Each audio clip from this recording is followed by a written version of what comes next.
po yung nature ng kanilang trabaho? Sa gym po. Yung Gym? iba coach, ako naman po is admin. Ayun po.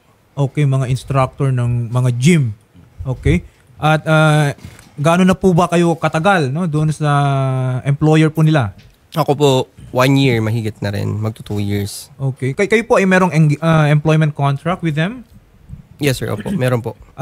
I'm aware na may mga ibang gym facilities or anong mga tawag dyan na they usually get parang independent contractors, no, as we call them in law. Okay? Pero yan po, matagal na po talaga dyan. You are regularly employed dito sa Yes, sir. Opo. gym na yan, no? Yes, sir. Okay. And hindi kayo nasahuran, tama po ba? May mga delay. Kadalasan, delay yung Sa ngayon salary. po, no? Ano na po yung mga entitlement nila na hindi na ibigay? Naka-receive kami ng salary pero delayed din naman. Then yung sa iba is commission. Ayun. Then yung iba naman, marami kasi hindi lang din talaga nag-ano. Yung iba daw po back pay. Ayan, na matagal na nare-release. Hindi nare-release. Ayan. If ever, no, yung mga sahod po nila, mga ilang linggo or buwan na atrasado? Yung noon, umabot po siya ng alam ko 3 to 4 days eh. Pero nito parang umabot na rin ng weeks. 1 week yung alam ko pinakamatagal. Okay. Bago i-release yung sa salary. Okay. Kung 3 to 4 days, kailan lang? Pero ang sinasabi ninyo is madalas nangyayari yung Yes mga po. belated. Yes po. So consistent na hindi kayo nababayaran ng On tama. time. No? On time. Was there any instance na yung delay umabot ng let's say 15 days? So more than yung mga iba, no? Kasi under our labor code, no? Yung salary ninyo at least must be given, no? Twice yung given, no? At least in 15 days interval. So kung lumampas ng 15 days yan, that's already a violation of our labor code, no? How about yung mga SSS, PhilHealth? Bale, since last year po, 2024, April, wala pong hulog yung ano namin. Pero kinakaltas po siya. Pero hindi po siya nahuhulog sa benefits po namin. At ano po ba usually yung reasons nila, no? Kung bakit natatagalan, no, yung pagbayad po sa inyo? Kadalasan po ang pinaka binibitaw sa amin is yung may problem daw po sa bank account, BDO, ayun po. Tapos yun, kumbaga naging consistent na po yung pag-delay po na sahod, commission namin. Umabot na po usually ng 3 weeks, 2 weeks. If there is an employment-employee relationship, no, that exists, no, sa inyo and si Philippine Sports Performance, then meron kayong mga benefits under the law. And there are certain regulations, provisions kung paano dapat maibigay sa inyong mga yan. No? Sample, yung salary ninyo. Okay? Pwede naman yan ibigay in 2 gives. Okay? At no interval more than 15 days. So kung lumampas ng 15 days yan, tapos hindi pa rin naibigay, baka nga umabot pa ng 1 buwan, and obviously that's already a violation of the labor standards provisions natin. Aside from that, no, usually yung mga gym, baka 24 hours yan, baka may overtime yan, no? I don't know if you are also given itong mga to, kaya night shift differential kasi gabi kayo, for example, na-assign. Those are certain benefits that are proper sa mga regular employees. Kung sinabi din ninyo na meron kinakaltas sa inyo na SSS, kung may PhilHealth or Pag-ibig, ikinaltas sa sweldo nyo, dapat yun na-contribute, no? Na-ibigay doon sa proper agencies. Kayo ba ay nakakatanggap ng mga payslips? Yes po. On time yung payslip, pero yung salary. Yung payslip yung on time.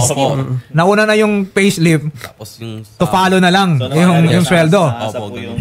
Bale, nangyayari po, nade-delay po siya parate. 15-30, yung 15, imbis na 15 pumasok, nagiging 17, 18, 19, hanggang 20, yung basic pay.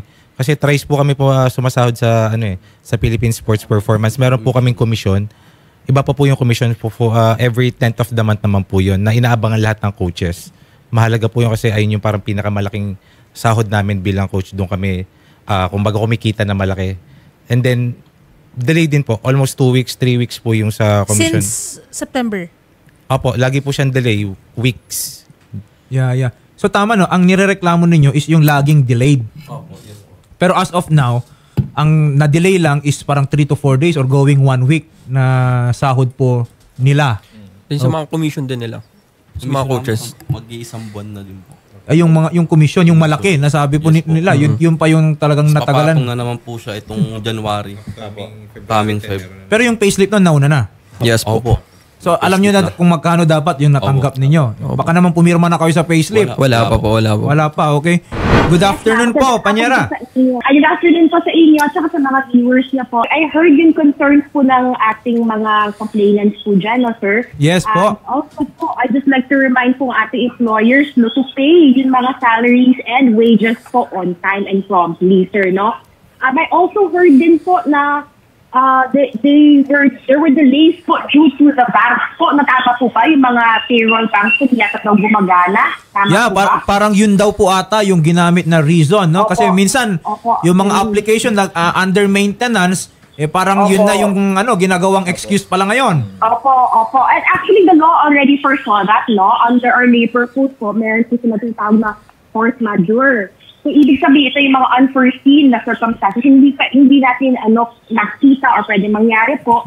Pero nakalagay po sa batas po na dapat right away bayaran po pag naayos na po.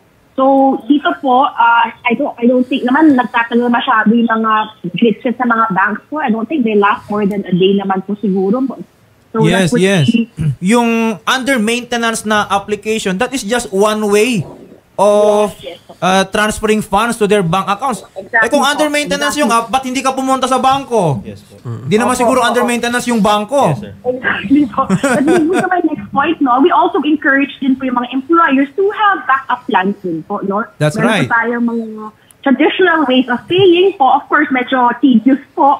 But that's not the excuse po not to pay mga wages. And Attorney JV, I also heard earlier, sabi niya po, no, very on point po na dapat twice a month po at the very least bayaran po ang ating mga employees po at not later than 16 days. So tama po, they should be paid regularly po. So, Attorney Margaret, no, I think it would be best if siguro ipatawag na rin natin yung kanilang employer through your Yes po, very po. Yeah, through your office. Usually naman diyan sa DOLE naman nagkakaroon naman ng SENA. And I think Sir, that is, opo. and I hope na at that level pa lang maayos na nila itong problema na to. Opo, sir. Attorney, actually, I've already given a heads up po sa ating field office po, no? I will be coordinating with them with the Quezon City field office po. And that we can help them po sa pag-sena po or request for assistance po. The worst case scenario po is hindi po magkaayos po sa sena level. They also have a recourse po sa inspection naman po. So that is another option po sa ating aggrieved workers po. Yes. Opo. Attorney Margaret, no? Kayo lang po ba yung mga coaches o madami pa kayong mga kasama? Marami po. Lahat po ng branch po. Madami. Yes po. Kasi Pero we have- kayong apat lang yung na-delay? Yes po. Or lahat kayo? Lahat po. Po. Last year, siguro start ng May. Okay. Hindi po siya updated. Yeah. Yun nga po, no, Attorney Margaret, no, natanong ko lang din sa ating mga kina Sir Jason, Sir Godwin, hindi lang pala silang apat, no, yung affected dito. Apparently there are other coaches. So I think relevant lang 'yan para ma-solve natin, no, ng buong buo itong issue po na ito. Because po, I also heard yung mga social legislative benefits din po, mga SSS, PhilHealth po, no? They can also approach yung mga agencies na yun, especially yung mga SSS po. Pwede po sila magpatulong din sa mga agencies na yun po. Hindi lang po limited sa DOLE. Yes. They can actually reach out po sa mga agencies na yun. Okay. Opo, no. So Attorney Margaret, no, we will coordinate with your office. At sana, no, Opo. ma-actionan natin kaagad itong inilapit ni na Sir Jason at kanyang mga kasama. Happy to help po. Ang party list na masasandalan. AXIS! Sir RJ, ayan, matanong lang namin, Sir RJ, kailan na po ba natin maibibigay, no, yung sweldo at mga benefits ng inyong mga coaches? Nung nakarang iba dapat po sa office po. Pero hindi po kasi sila nakikipag-coordinate po sa office. Kaya hindi po matapos yung concern nila, coach. Pero if willing naman po sila, coach, isettle na lang po sa mismong office ng NLRC.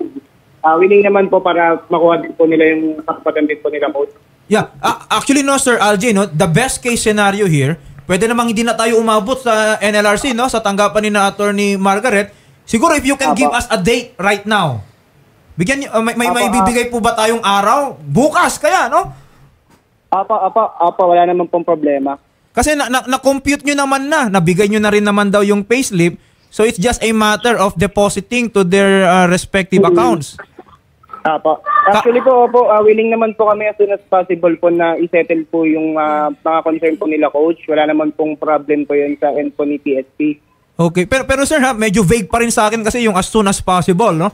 Pwede bang magbigay tayo ng deadline? Kahit po, sir, tomorrow or this week po, wala naman pong problem. Sir Aljay, kami dito, umaasa kami. By tomorrow, Apo. yung mga stated amounts na entitled sina Sir Jason, Godwin, at lahat ng coaches ninyo. Yes, sir. Sana maibigay ninyo tomorrow. Wala naman pong problem. Okay po. Sir Raymond, no, tanong lang po namin kasi nakakaltasan din ata kayo ng PhilHealth, no? Tama? Yes po, meron po. Oo. Meron po ba, no, nakakaabot po ba sa PhilHealth yung kanilang mga contributions?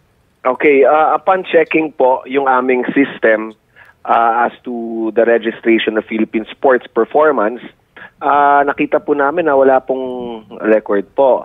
However, dapat matanong po natin sila, baka they're using another employer's name or corporation name po. So ito po yung pwede natin gawin para masigurado natin kasi I understand na dyan po yung ating mga employees po ng Philippine Sports Performance. Kung pwede po, ma-message po ako o mapadala sa akin the names of the employees o mga coaches po ng Philippine Sports Performance para i-check po natin yung hulog nila, yung premium contribution po nila sa PhilHealth. Opo. Okay. Sige po, no? Sir Raymond, that is a very good update po, no, sa amin. And siyempre, tutulungan na lang din naman natin sina Sir Jason. Mabuti, kumpletuhin na natin, no? So we will coordinate po, no, Sir Raymond. Sana naman, it's just named after another entity. Pero si Philippine Sports Performance, kung talagang kumaltas na, from their entitlements, dapat nakaabot yan kay PhilHealth. Otherwise, that's a separate liability for them, no? Yeah, tama yun, attorney. Meron tayong mga offenses po yan. And that would be tantamount po sa failure or refusal to register employees na meron pong kaparusahan yan na na fine na 50,000 for every violation per affected employee or imprisonment of not less than 6 months. Okay. Mga sir, aasistihan po namin kayo and kakausapin po kayo namin sa kabilang studio.